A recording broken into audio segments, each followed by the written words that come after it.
Unit 4 exam that you're going to take after Thanksgiving, right?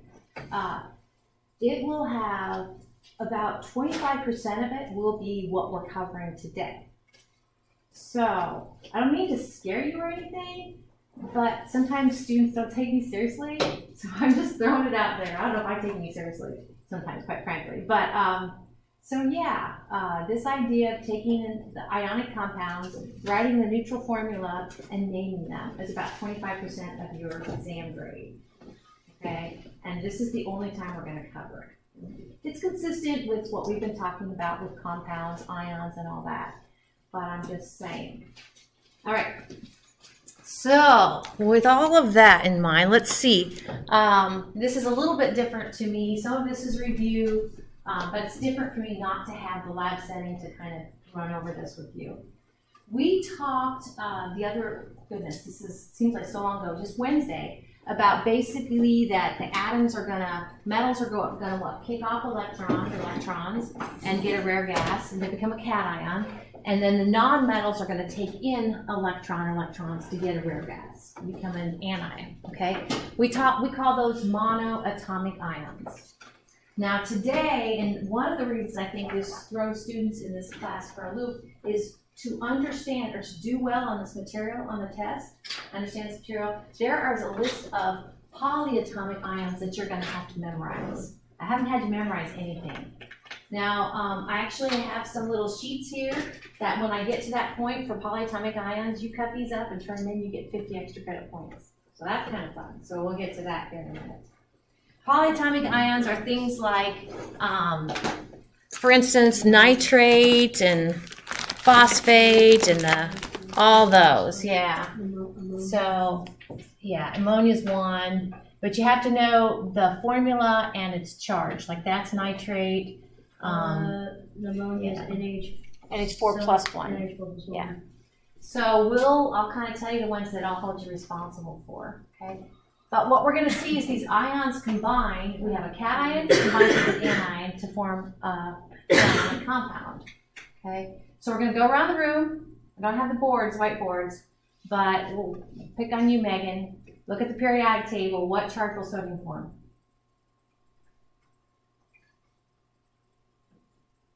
What did we talk about Wednesday? She wasn't here. Oh, okay. She wasn't here. Delaney wasn't here, and neither was Steven. Okay. You don't know? Positive. Plus 1. Yeah. Okay. Oxygen's going to form a -2. Get these in your notes because you're going to want to know. Bromine's going to form a -1. Magnesium a +2. Nitrogen a -3. Potassium a +1. Sulfur a -2. Fluorine a -1. Calcium a +2. Phosphorus a -3. Now, how did I know those? Because where they are on the periodic table, yeah. This is where I get to say, if you aren't in class, then got somehow get the material. And I did record those, and I posted it on Twitter, just like I said it's gonna. So at some point you're gonna want to know those. Yeah, I tell students that something you should look at is these will form a +1, these will form a +2, these will form a +3, and then I like to start with the halogens. These will form a -1, a -2, and a -3, just consistent with this. Okay, so these are monoatomic ions, just one atom. They've lost electrons or gained electrons. Remember, the metals will lose electrons, become positively charged. The non-metals will take in electrons, become negatively charged. What I started to say is you can hang your hat on those charges. Okay, so we kind of toyed around with this in lecture on Wednesday. The idea that when you have a compound, if you write the formula for the compound, all your pluses and all your minuses need to be a wash. So it has to be what we call neutral, and we'll kind of be talking more about that. In other words, what does neutral mean? Is you have the same number of positive charges and negative charges in that, remember, repeating unit of an ionic compound is the formula unit. In that formula unit, your negatives and positives cancel out. So just like we do with compounds, all compounds, we're going to use those subscripts to tell you how many of that cation or anion that you have in your formula unit. In general, things to keep in mind, I'll be looking for you to apply these. that when you write the formula of a compound, you don't show the charge. So I think we picked on this one on Wednesday. For instance, sodium, it's a 1A, you would tell me it's a +1. Chlorine, it's a 7A, you would tell me it's a -1. Actually, I only need one of each to make it neutral, okay? Now, one thing I don't do is I don't show the charges. That would not be right. This is the formula for that compound. And like this says, usually we show the cation first and then the anion last, okay? And polyatomic ions, remember an example of polyatomic ion is I put like nitrate up here. What you're gonna see here in a minute is that if I need more than one nitrate, I'm going to, like this says, I'm gonna nest it and I'm gonna put the number outside the parentheses, how many I need. I think we've run into that before, okay? This says that if you only need one, you don't need the parentheses. All right, so, I call it crisscrossing, and I grab my pen here. So this is where I'm giving you the component ions. Now, if I just said K and Cl, you would be able to look on the periodic table where potassium is, know it's a +1, where chlorine is, notice it's a -1. I call it crisscrossing, so I will take the magnitude of the charge on the cation, and that's how many anions I need, and the magnitude of the charge on the anion, which is 1, they're both 1, that's how many potassiums I need. So the neutral formula for, I'm going to tell you how to name this, this is actually potassium chloride. The neutral formula is just KCl, 1K, 1Cl. Now, life gets a little different with picking on aluminum and picking on sulfur. Again, these are monoatomic ions that we know what their charge is simply by their position on the periodic table. Aluminum, it's right there under boron.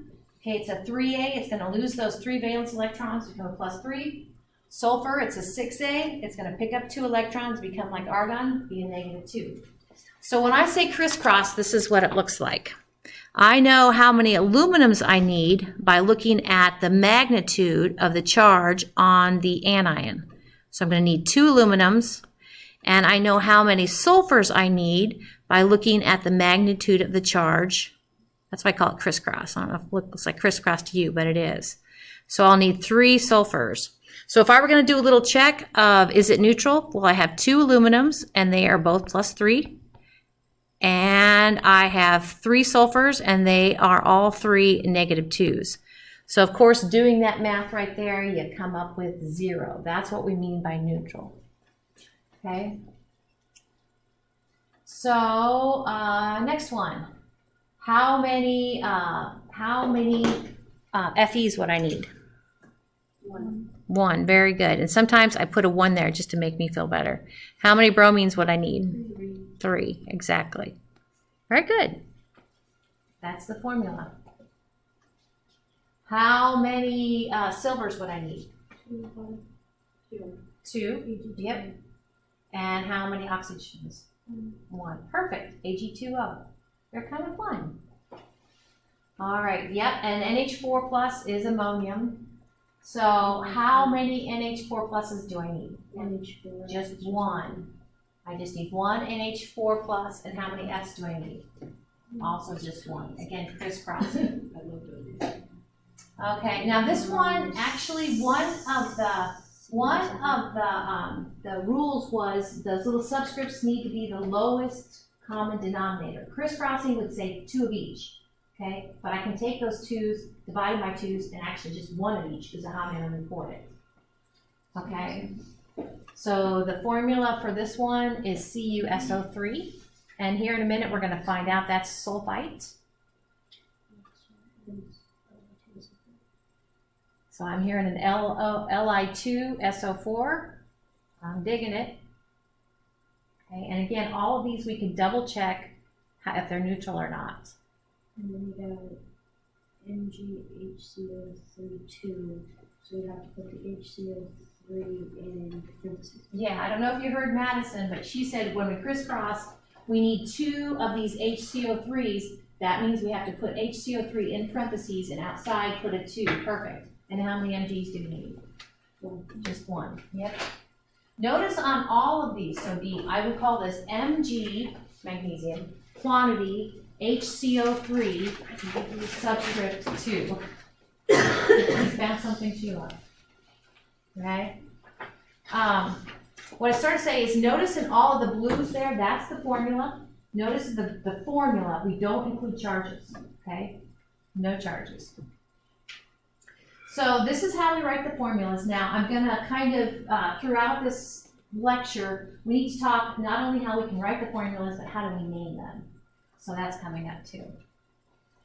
Speaking of, so whenever we have an ionic compound, again, it's usually written cation, positively charged anion, negatively charged anion, and that's how it's written in the formula, and that's how the name is too. So we're going to have the name of the cation and the name of the anion, quite simply, okay?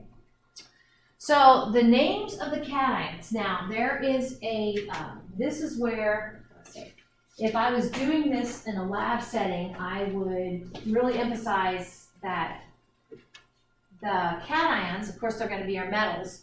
Not all metals are created equally. So that's to say for certain metals, we're just going to give certain metals that only form one stable ion. Sometimes I write, you can hang your hat on that charge. We're just going to give the name. So they can only form one stable ion. I usually say you can hang your hat on what it is. On charge. And yeah, and Wednesday, and now I reiterated, for instance, calcium's a +2. For instance, sulfurs, oh wait, we're just dealing with metals. For instance, cesium's a +1, barium's a +2. Okay, so those you just give the name. You also give the name, oh wait, so this says, well, where do you just give the name? How can you just hang your hat on certain elements? Well, like this says, the 1A metals, the 2A metals, the 3A metals, hang your hat. There are 3 other exceptions right here. Silver is always a +1, zinc and cadmium are always a +2. So what helps me know this is I find them on the periodic table. These 3 are kind of clustered together. Silver's always a +1, zinc is always a +2, and cadmium is always a +2. For that reason, if you're saying if they are the cation, then you just say the name. Okay? That's it. Now, what gets interesting is if you have a metal that's not 1A, it's not 2A, the metal's not 3A, the metal's not zinc, cadmium, or silver. Any other metal that I just didn't say, you have to use Roman numerals to say its charge. You have to use Roman numerals to say its charge in the name, in the written out name. Okay? That's it. Actually, I'm going to show you, I think I'm going to show you a slide here in a minute that shows, I like to use Roman numerals to say what the charge is. There's actually an alternate kind of funky way of naming too. I'm going to stick with the stock system. Okay, so this is just kind of a select set of monoatomic or periodic table showing you the location where some of the ions form. Now we said you can hang your hat on 1A, 2A, you can hang your hat on 3A. I know this guy's, anyway, 3A. And you can also hang your hat on these 3, the silver, cadmium, and zinc. Everything else, you're like, I don't know. So if you don't know, you have to say in the name what its charge is. So this last column here is the one that I use. Okay. Now in the name, I will say iron 2, but some places, some folks have learned it ferrous. That's fine. Fe3+ will be iron 3 or ferric. Tin 2+ will be tin 2. Tin 4+, tin 4, you kind of get the idea. So this is just a smattering of showing you what name I would have to use in its naming. We don't have these. You don't have this slide? No, we don't have the last one either. Oh, okay. Those would be in your packets for lab 12, whichever lab this is. Okay. There's another list. So if you want to jot down, like, I think I probably said in one of my first slides, well, you know which lab we were supposed to do yesterday. Whatever lab that is, you're gonna find these extra documents. But you have this one, right? Okay. So I'm gonna we're gonna do a little bit to make sure we're on the same page coming up here. So put it another way, when do you use or not use Roman numerals? You do not use Roman numerals when your metal comes from 1A, 2A, 3A, or if your metal is those special three, zinc, cadmium, or silver. You have to use Roman numerals when it's anything else, okay? When it's anything else. All right, see how we're doing. Now, to answer these, I don't think you can, and you have a 50-50 chance of getting it right. But I also need at this point to say, remember that I'm going to include this on your Unit 4 exam. I should say, if you put Roman numerals and you shouldn't have, you got it wrong. If you don't put Roman numerals and you should have, you got it wrong. So what do you think? Calcium, find on the periodic table. Do we use Roman numerals or not? No. Not, exactly. So we just use calcium. Calcium's the name. How about potassium? Do we use Roman numerals? No. No. So the first name is simply potassium. So you know some of these we're going to have to use Roman numerals. What about barium? No, no Roman numerals. First name would be barium. What about lead? Yes. We have to use Roman numerals. It's actually a 4A metal. So what Roman numeral would we use with this one? Lead 2, exactly. Now this is where if you're not familiar with Roman numerals, you probably want to get a little comfortable. The II means 2. Okay, Roman numeral 2, perfect. What about the next one?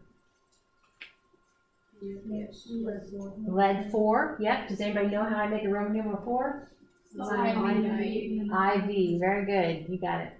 Roman numeral 4, so it's lead 4, perfect. Okay, what about sodium? Do we use Roman numerals? No. Nope, name is just sodium. What about aluminum? No. No, we do not. What about cadmium? Very good, couldn't fool you guys. We do not use it for cadmium. Cadmium's always a +2, but yeah, so it's just simply cadmium. What about magnesium? No. Nope. And this one shouldn't be on here. This is a polyatomic ion, ammonium. Yep. Ammonium, yeah, it does not have a Roman numeral. It kind of snuck on there. These other ones were monoatomic cations. Okay. So, we got some more. Okay, what about iron? Yes. Okay, so what's the first one? Iron 2, yep. And next one's iron 3. How do I show Roman numeral 3? Is it 3 lines? 3 ticks. Yeah, 3 lines, 3 eyes. Very good. How about zinc? Yes. Do we use Roman numerals? No. Nope, no Roman numerals for zinc. It's always a +2. How about copper? Yes. Yes. And so what would the name of this one be? Copper 2. Copper 2? Very good. How about the next one? Copper 1. Copper 1, perfect. We have a couple nickels coming up. How about nickel? Yes. So what's the name of this one? Nickel 2, perfect. Next one? Nickel 3. And we're here to silver. Here's silver. No, very good. Right, that's correct. Do not use Roman numerals. Hg stands for what element? Mercury. Mercury, perfect. So mercury is right here. Do we use Roman numerals? Yes. Yes. Very good. So what would the Roman numerals be? 2. Mercury 2. I'll tell you a really common mistake is, and I can see why we would do it, is when it comes to tagging it with the Roman numerals, we know it needs Roman numerals. Sometimes people will say, well, I'm going to make that tag how many of those ions I need to make my neutral formula. That's not right. So you tag it with what's the charge. Okay? Now this last one shouldn't have actually got on here either. This last one is the mercury 1 polyatomic ion. Yes, because, yeah, because So, yeah. Exactly. What it does is it runs around, they're bonded together collectively with a +2 charge. And I think the reason it's called Mercury 1 is even though I can't break this, I kind of have a +1 and a +1 for each of these. So it's the Mercury 1. It's a polyatomic ion. All right. So, polyatomic ions. So I'm going to give you some hints for these polyatomic ions. Let me just pass this out in case I lose track of and don't do it. Now these sheets are worth 50 points extra credit, but you have to cut them out and make these little flashcards and send me a picture of you with your little flashcards, or you can show them to me. Either way. Oh, so we cut them out and glue them together. No, well, you gotta come out and you need to use tape. I use staples, so you don't have to. You have to staple. They're flashcards. Now, to me, you need to cut them all out and such, but you can see that some of the flashcards, I mean, lithium, potassium, magnesium, those are ones you can hang your hat on, so I wouldn't focus on those. If you go down further in the packet, you'll find some of the polyatomic ions we're going to be talking about. So, life gets a little more interesting. The same thing. So these are all the ones we need to remember. Yeah, these are the ones you need to memorize. Yep. 10. So, especially the last few pages. Oh, especially the what last 2 pages? No, the whole last few pages. I mean, the last few pages where it has the polyatomic ions, that's where I would use the sheets. You know what I'm saying? Like beginning with the carbonate. I mean, all of those you need to know. Right. Yep.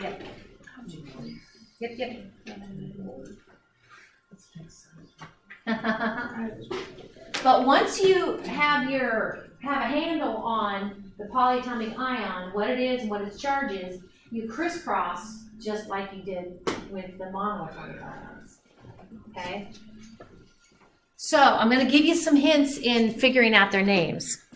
A lot of our polyatomic ions have oxygen, but these actually don't have oxygen. You need to commit these to memory. We have the cyanide ion.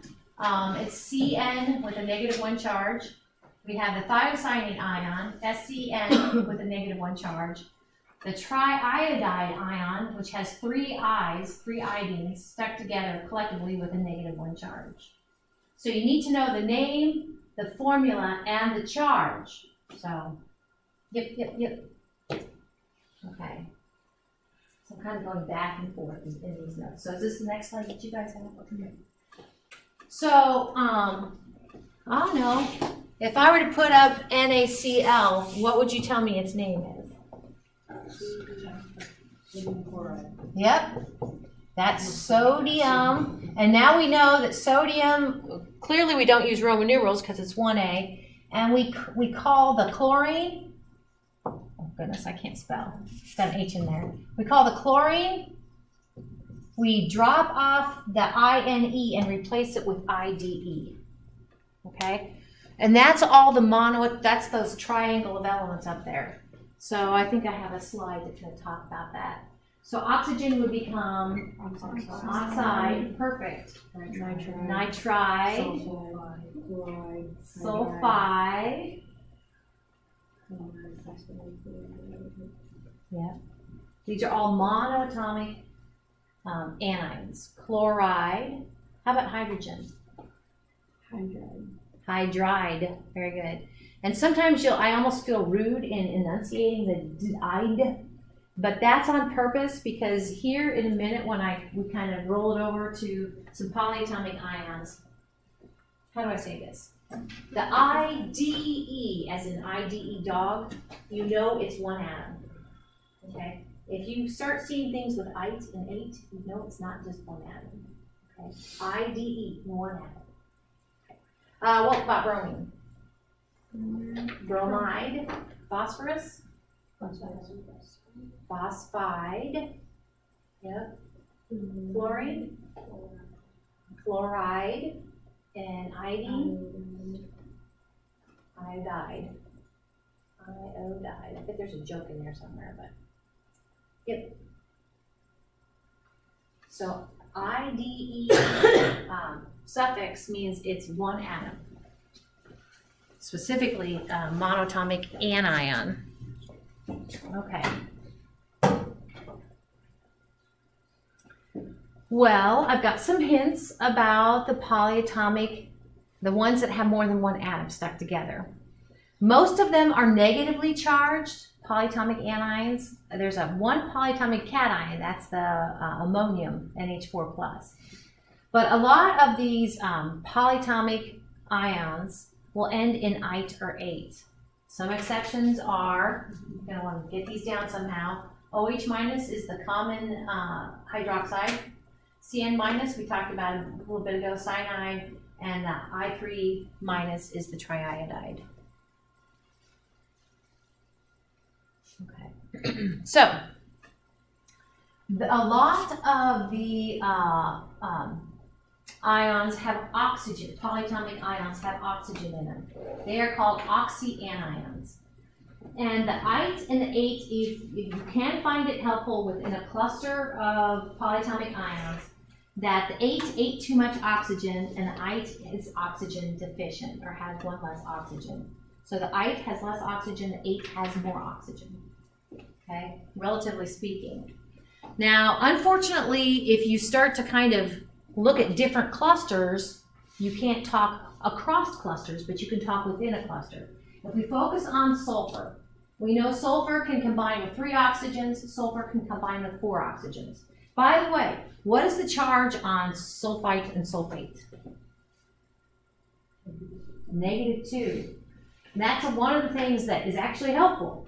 So if you're looking at a cluster of polyatomic ions, at least they have the same charge, okay? But can you see where the sulfate has more oxygens than the sulfite, relatively speaking? I said you can't kind of crisscross between clusters. You cannot, because nitrogen has 2 polyoxygenated, you know what I mean, oxyanions. Nitrogen can combine with 2 oxygens, nitrogen can combine with 3 oxygens. They both run around with a -1 charge. The one that has more oxygen, excuse me, which is the NO3 -1, is nitrate. The fewer oxygens, nitrite. You just gotta have to memorize that. Now the halogens, chlorine, bromine, and iodine, for sure, they actually have 4 different combinations with oxygen, okay? And I'm gonna pick on chlorine to show you the possibilities. Actually, the way I do it is I kind of focus on these middle possibilities. Chlorine can have 1, 2, 3, or 4 oxygens, all running around with a -1 charge. And actually bromine and iodine do the same thing. In the middle, we have chlorite, ClO2 -1. After that, we have ClO3 -1, chlorate. If you have a little less, if you're low on thermal energy, you are possibly going to go into hypothermia. So hypo means low. So actually, if we have less oxygen than ClO2, chlorite, we have to add a prefix, hypo. So hypochlorite is actually the name of ClO with 1 oxygen. If we have more oxygen than the 8, we again add a prefix, but it's per, which means above. So instead of chlorate, ClO3 -1, ClO4 -1 is perchlorate. So, like I said, I hope that helps. And bromine and iodine do the same thing. There's 4 oxyanions.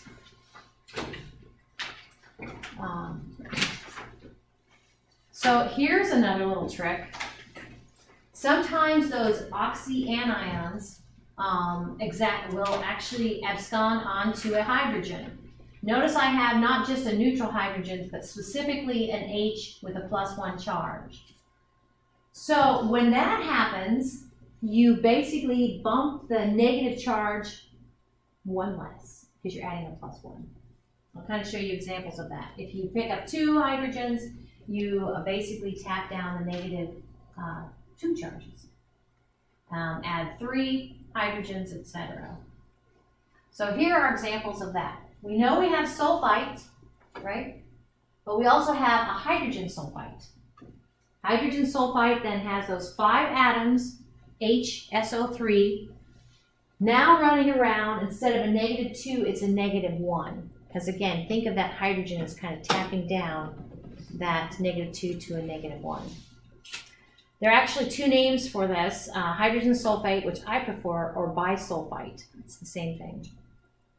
Sulfate, same deal. We have regular sulfate, kick in a hydrogen, it lowers the charge down, 1, and we call this hydrogen sulfate or bisulfate. Carbonate, it picks up a hydrogen, we call it hydrogen carbonate or bicarbonate. Okay, and notice in doing so, we tap the negative down 1. It's like adding a +1 charge. Phosphate is PO4 3-. So it can pick up a hydrogen, still another polyatomic ion. This would be the hydrogen phosphate, HPO4, and now it's a -2. Again, it's important that you know these charges so you can crisscross them. It can also pick up 1 more hydrogen.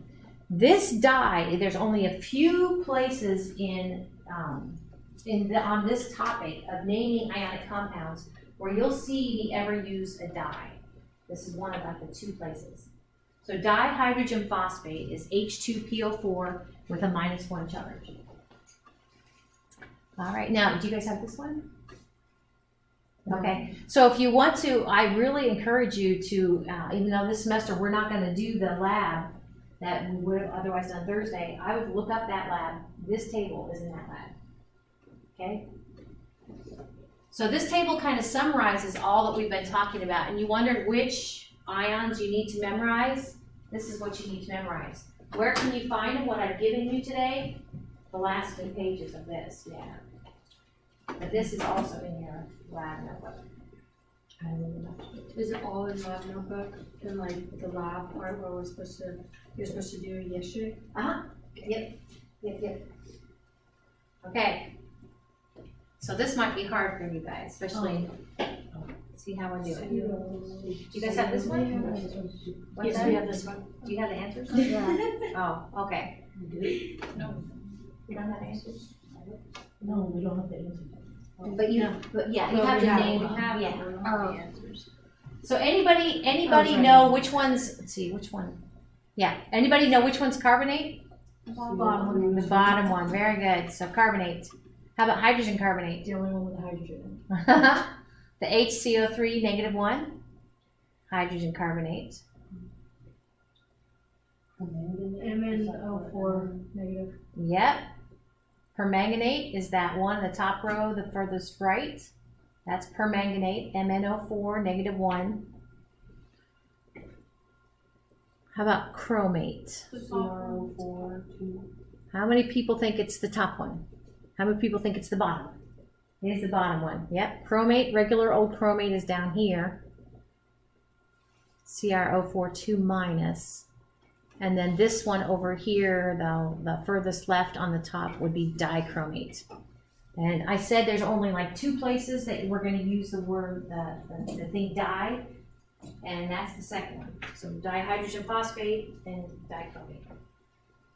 So this is a good place for me to say, like on a test, and don't feel bad if you do it, but on a test, a lot of times I'll get people adding the tris and the pentas, and I'm like, dude, we don't add, if it's an ionic compound, you don't name how many you have. Okay. All right. Next one. Which one's the sulfide ion? Yep. S2-. Perfect.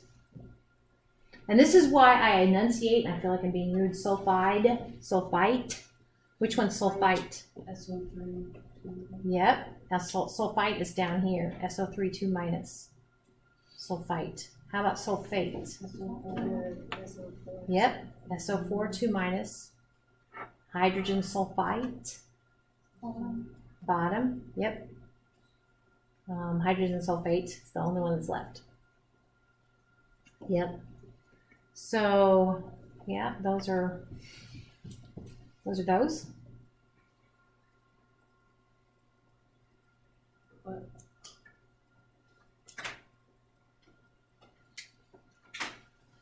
another one. Let's see, which one is the phosphide ion? Bottom one, yep, P3 minus, perfect. Which one is the phosphate? Yeah, top left. Yep, phosphate, perfect. Hydrogen phosphate? Yep, bottom. What's the difference between hydrogen phosphate and dihydrogen phosphate? Exactly. There's 2 hydrogens for dihydrogen phosphate. What's the difference in the charges? There's 2 on the bottom. Yep, -2 on the bottom and -1 on the top. Yep.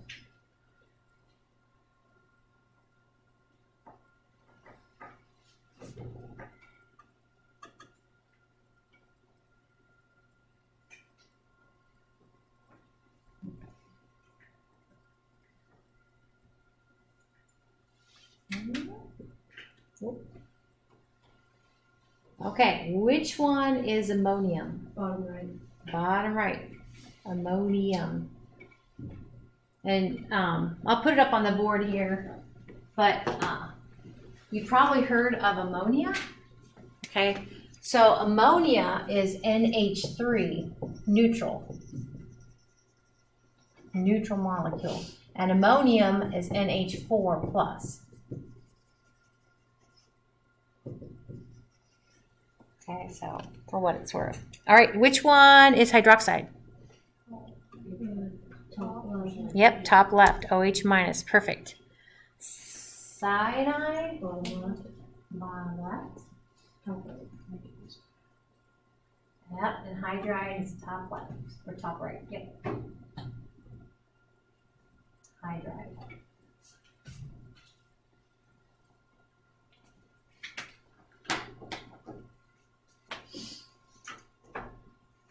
Goodness, got a lot of these. Oh, wait, okay. So, if you are ever tasked with naming something, sometimes it's good to break a compound down into its components. So, I'll get you started. So, NaCl would be Na plus and Cl minus. That's breaking it down into its component ions. What would the component ions of this be? You read it from left to right. Yeah, NH4 plus and NO3 negative. What would the name of that compound be? Name the first one and then name the second one.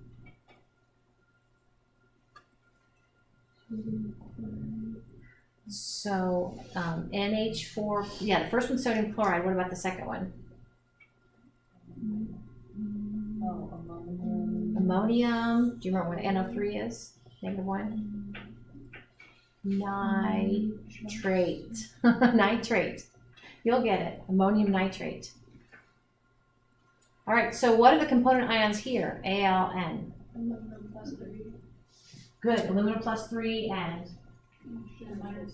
-3. Perfect. Perfect. And then how about the component ions for this one? Got to do a little detective work. I would start with the bromine. Bromine is a -1, right? And it's neutral, so I have 3 -1s, and I only have 1 of these. So what's the charge on the Fe? It is Fe of +3, exactly. It's Fe +3, Br -1. We know the bromine is -1 because of this. We don't know what the iron is, but if somebody gives me the formula for the compound is FeBr3, I know, and it's kind of a detective work, I know if I have 3 times a -1, that has to be balanced by this plus here, and I only have 1 of these. So 3 times a -1 is -3, so that 1 has to be +3. Perfect. How about this one? For the component ions. Well, what is the SO3? Do you remember what charge it is? -2. Yep. So this is a -2, so this must be a +2. And actually, this is that annoying mercury 1 polyatomic ion. It's annoying. You are annoying. So when faced with this on a test or an assignment, I really encourage you to kind of think through it. You know you're going to have to see the cation first and then the anion, but be careful, just kind of be careful what that looks like. Okay, how about this one?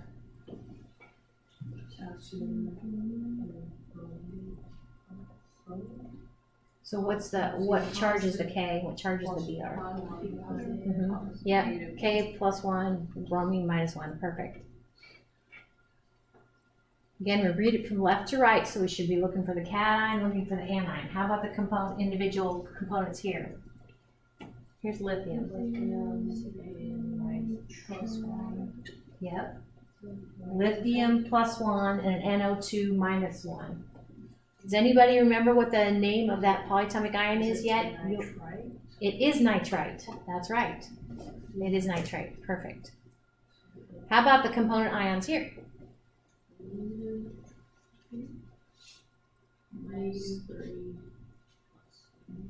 Aluminum would be +3, and sulfur would be -2. Yep, aluminum +3, sulfur -2. And this is a good example of all of them, but you can kind of see the crisscross here of how we go from covalent ions to the neutral formula.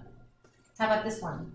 Again, now nickel, if we find nickel, we can't hang our hat on what charge it is. So you can't start with nickel. You can start with chlorine. What charge is chlorine? They are -1. There's 3 of them. So what does that make nickel? A +3, exactly. So it'd be nickel +3, chlorine -1. And this is a good example of, you would tell me hopefully that nickel, I have to use Roman numerals. So my Roman numerals is going to be 3. Yeah. Okay, so what about this one? Again, start backwards because you can't hang your hat on mercury. But what's the SO4? What charge is it? 2. It's a -2. Very good. SO4 is a -2. So what is mercury?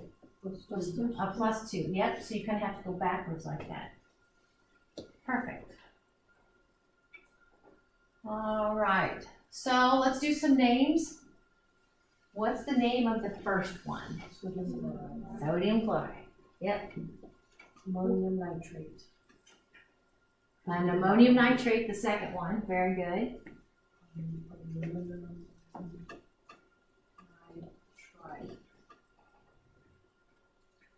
I want to kind of catch up. But you're right.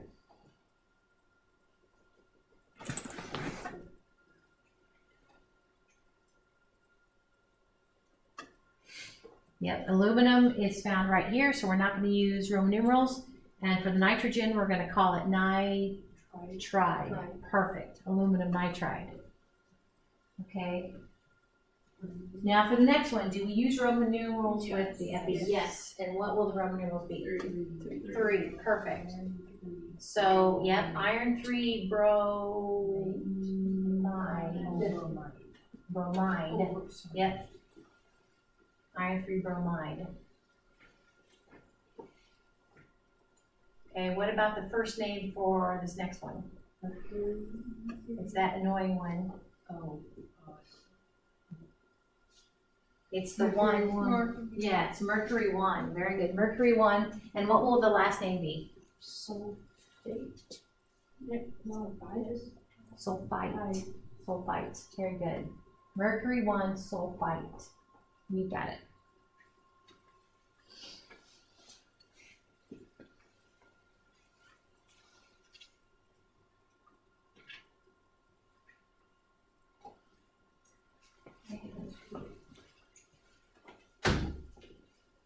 Oh, they're there. Okay.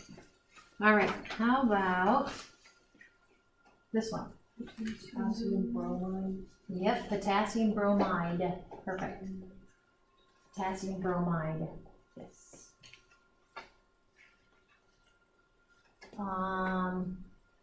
Lithium is right here. So do we use Roman numerals? No. No. Very good. So it's lithium, no Roman numerals. What's the last name? Nitrite. Nitrite. Very good. Nitrite. Lithium nitrite. Aluminum's here. Do we use Roman numerals? No. No, very good. So the aluminum, and what's the last name? Nitrite, or sorry, nitrite, or sulfide, I was thinking the last one. Sulfide, aluminum sulfide. See how it's so annoying because we have sulfide, and sulfate. Okay, do we use Roman numerals with nickel? Yes. Yes. So the first name will be nickel 3, and the last name chloride. Perfect. How about the next one? Do we use Roman numerals with that mercury? Yes. Yes, we do use Roman numerals with that mercury. So it'd be mercury 2, perfect. And the last name? Mercury 2 sulfate. I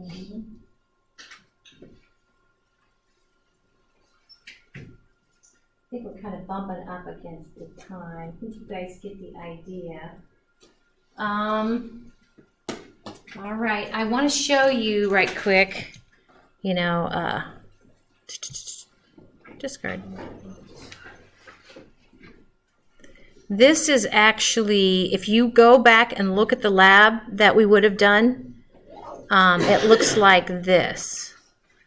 Okay, the lab we would have done actually has 3 parts. The first part is monoatomic ions. The second part introduces ions that you might need to use Roman numerals for, and the third part introduces polyatomic ions. I actually have an answer sheet for all of those. So what I would do, if I were wanting to get it under my belt, would be to go back to that lab we didn't do, and to do them and to check yourself. You're welcome. And then last but not least, here is the worksheet that's due next Thursday for lab credit. And what I would suggest is you try to do this worksheet without any aids, like study the material. And then you're going to see there's 2 sides, and this is what you're going to have to do on a test. This side gives the formula. You have to give me the name. I would suggest breaking it into its component ions before you name it. And then the second page, I give you the name, and you have to give me the formula. Again, for that, where you're given the name and you have to go to formula, I would write the component ions. It just makes it a lot easier. Are we still gonna get the periodic table? You will have the periodic table on the test, yes. Okay, It's so black and this- white periodic table. But we won't have with any names or anything. Just the usual I ones. don't know what that is. That's due Thursday. Is this for the answer sheet for the lab? Yes, answer sheet for the lab. Yep. Any questions? Is there crossover between this and this in case we want to check ourselves? There might be. No, this is for. That's all I got, Mom. The actual. I tried modern Asian history, this type of paper. No. This is for, this is for. Maybe words, I thought I did.